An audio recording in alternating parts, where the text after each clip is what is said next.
I hope you're having a lovely day.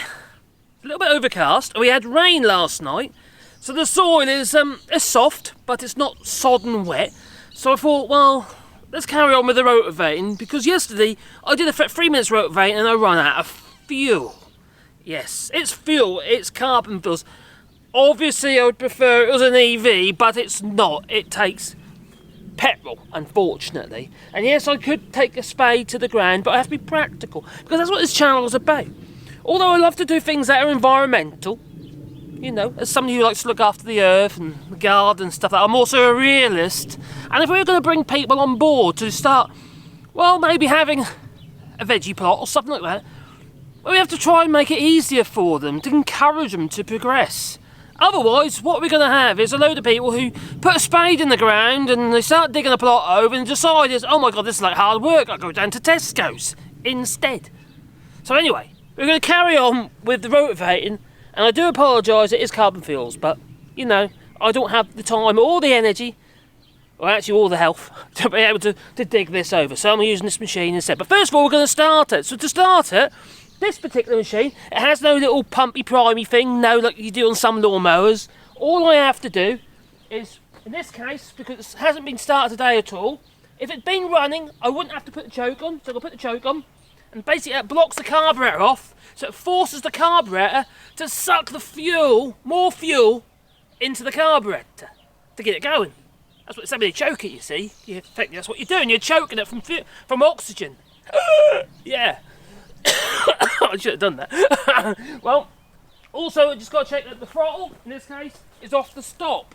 Because what the stop does, when you pull the lever right forward, it moves the actual part of the carburetor, adjusts the oxygen, the air coming into the carburetor, and it moves it over so it shorts it out. It touches the body of the engine and cuts off the spark to the spark plug. So we have to make sure it's off there, so we put it onto, well, I put it halfway between the tortoise and the hare. Yes, I am shouting to the phone because it's all right over there. That is. So that's on choke. I make sure the fuel is turned on because the petrol tank is at the top of the actual machine. If I leave the fuel on, this is at risk of draining through the carburetor if the float in the float chamber isn't sealing off the fuel. So, what we're going to do is turn it on and turn it off at the end. So that's on, that's ready to go, that's on choke, hopefully it's going to start.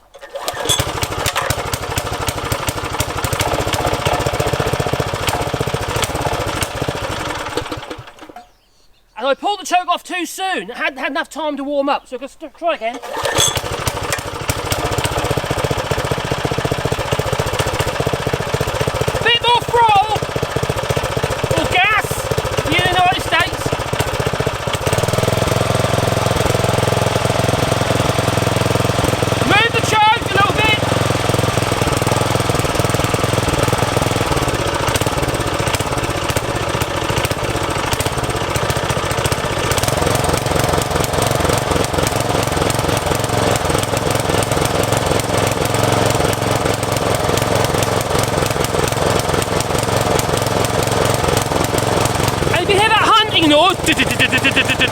That's probably because you've got a bit of a fuel blockage there, or the engine's still a little bit cold. If you find you have to run it with a bit of choke on, the likelihood is your carburetor, the bit that mixes the fuel with the oxygen, is blocked a little bit. Maybe you got some dirty fuel at some point, or it's glazed inside and reduced the size of the jet. Anyway, let's give it a go. It might be a bit of a long video, this one, because I want to, well, it's unedited, and also I want to do this plot, and hopefully we can get down deep enough. The thing about these machines is they tend to, well, you have to keep basically, you go over it once, it softens the top up, then you go a little bit over again, and it goes a little bit deeper, so again and again and again. So it might take a few minutes. Anyway, I'll be back in a minute.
elbows or your hips if you're a bit beamy.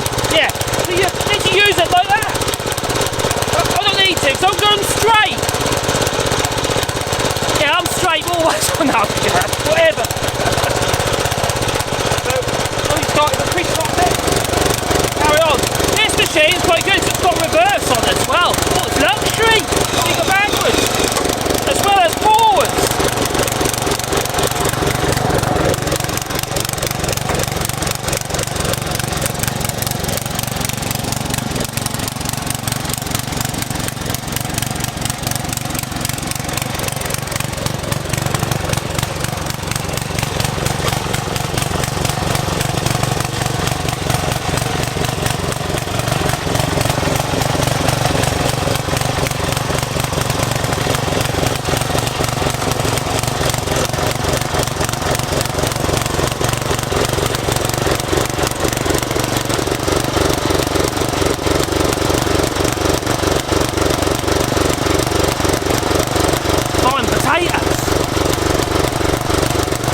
Unfortunately, rocks.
I'm picking up bits of twig and string and stuff like that because this used to have this greenhouse here, you see, and we're going to be reinstalling this greenhouse with a new cover. But before that, move it out of the way so we can actually rotovate it first. I'm picking up all the bits of string, you see, it's getting toyed around us. There's another job I'll have to do, I'll have to remove it all.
see, there's 4 stakes. There's one over there.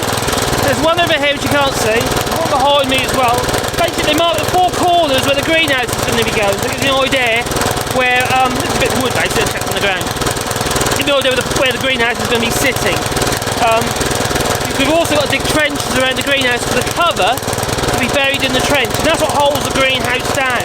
The problem with these greenhouses, this is one of them cheap greenhouses, get like 200 quid for a 6 by 3 metre greenhouse. Excellent value for money, but the covers that come with them, which basically that horrible green stuff you can see on the back, that back there, it deteriorates probably in the first season to the point you have little holes all over it. Absolutely terrible. So I have had a cover over it for a few years, as in a typical kind of polytunnel cover, but that also deteriorates, and we don't understand why, because they usually last about 10 years at least, and that one only lasted 5, so that wasn't a very good cover at all.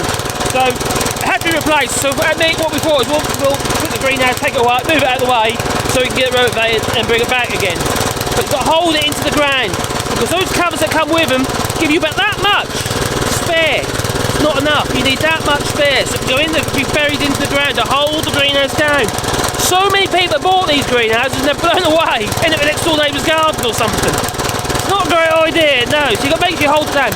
What I will be doing, as well as doing what I say regarding burying the cover, I put wooden stakes in, treated wooden stakes.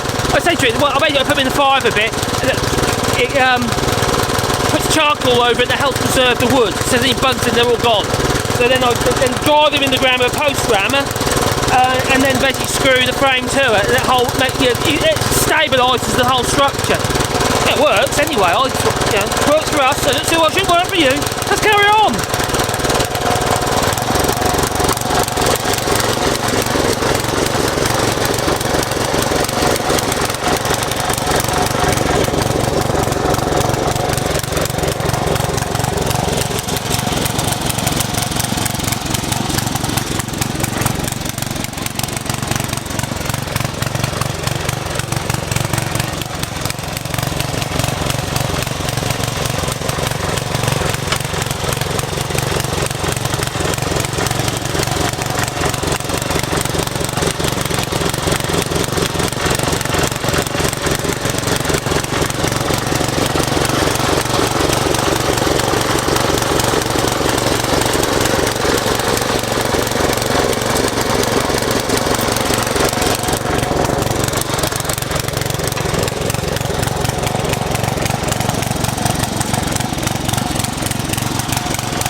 Plants grow up through, and which is fine, but because that I didn't turn it over, it's just sort of relying on the worms and stuff that go after it. But things have changed if we thought, well, we'll give it a rotovate, turn it over.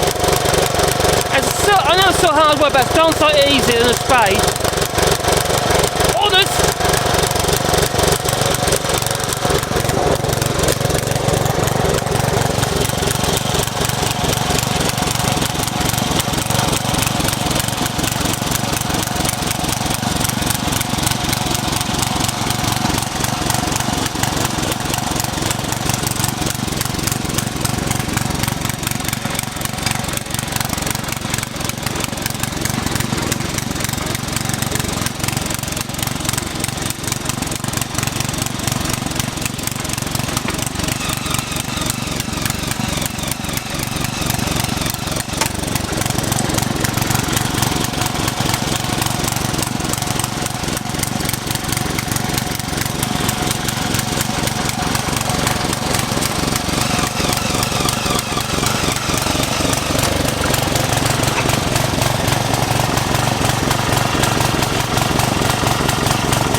quite bouncy on the top of it. It's doing it bit by bit by bit, but it's not perfect, but it's getting there.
Shed a few pounds, get yourself a Centurion belt, stick it around your waist and tie it to the handles. I was shaking to bits, it will.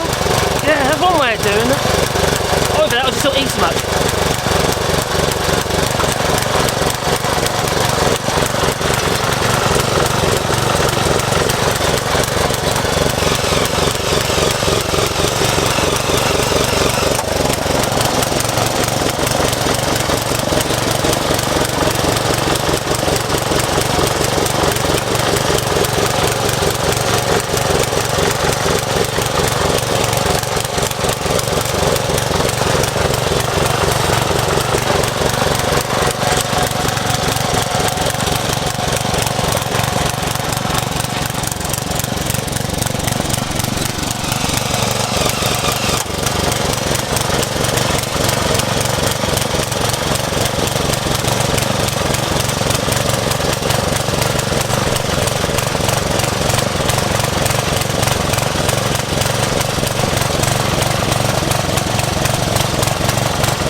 Sun's getting out now, getting a bit warm.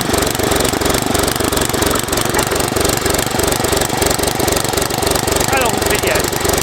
23 minutes! Okay.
very simple. In this case, it's all on the throttle.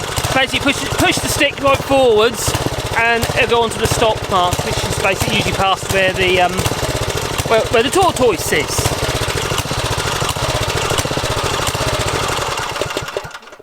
And like I said earlier, what's happened is it's pushed the cable, which is then pushed apart inside this carburetor here, so it shorts out against the body of the actual machine or the engine itself, and now we don't get a spark because of that, and that shuts it down. Simple. But the thing you've got to remember to do also, if you've got a machine, especially like this one where the tank is high, most lawnmowers are, and if you've got a fuel tap, use it. So just turn it off. It's there for a reason. So it's off now. The next time I use it, I've got to turn it on again. Obviously what happened is, it'll start and it'll run for a bit and then it'll stop. Not very helpful, is it? No. Because you just empty the carburetor out. So, probably done 6, 8, maybe 10 inches in places in depth. It needs to be deeper than that, so I'm going to keep on going with it. But you can see I've pretty much gone over most of it, and there's some areas over that side there where it's really compacted, and I'm a bit concerned I'm going to damage the greenhouse, so I might just shove a fork in those bits. But, you know, not be funny. How long's the video? The video is 28 minutes, and I've been jabbering as well, so we got to this stage in 28 minutes. Well, that's how big is the plot? 6 metres by 4 metres? Yeah, so it's 24 square metres. You're not going to dig that by hand. Even to that, you know, it's a bit scabby at the minute. But even at this stage, you're not going to be able to dig it a hand in 28 minutes, are you? So probably with me jabbering and what have you, it's probably 20, 22 minutes worth of work. And this is real time. I haven't edited this video. It's pretty obvious really, I know. But just so you can do it. So you can rotovate a plot. Remember, this is compacted. It's not, you know, it hasn't been dug over for a few years. So it's a bit hard in places. And also with the greenhouse, the middle's all compacted, you see. So what I'll do this time, I'll put the greenhouse back, the soil in the middle, I'll deepen the sides by taking the soil where we're going to be walking. There's no point in having good soil when you're going to walk, is it? So, yeah, there's a little compost, because that's where the compost bins were at that end. So now that has been mixed into it. I might have shoveled a bit of that soil that end this way. But apart from that, it's, I think it's a good, it does an okay-ish job. They're not perfect, these tillers. You know, like I said in the previous video, the cultivators with the tines at the back and the wheels at the front, because they work in reverse of each other, you see, they dig deeper.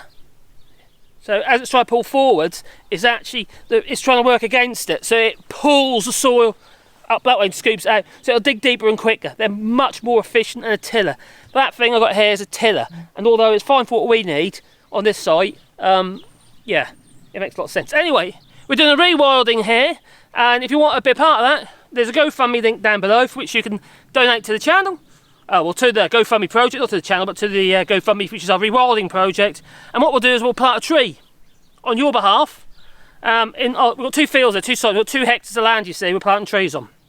And you give a name plaque with it. So, as a woodworker, I'll make a name plaque to go with the tree, with a rotor or biography, with your name, or it can be a memory of a loved one or a pet. We'll also make them bat boxes, bat roosts, something have you, and bird houses, etc.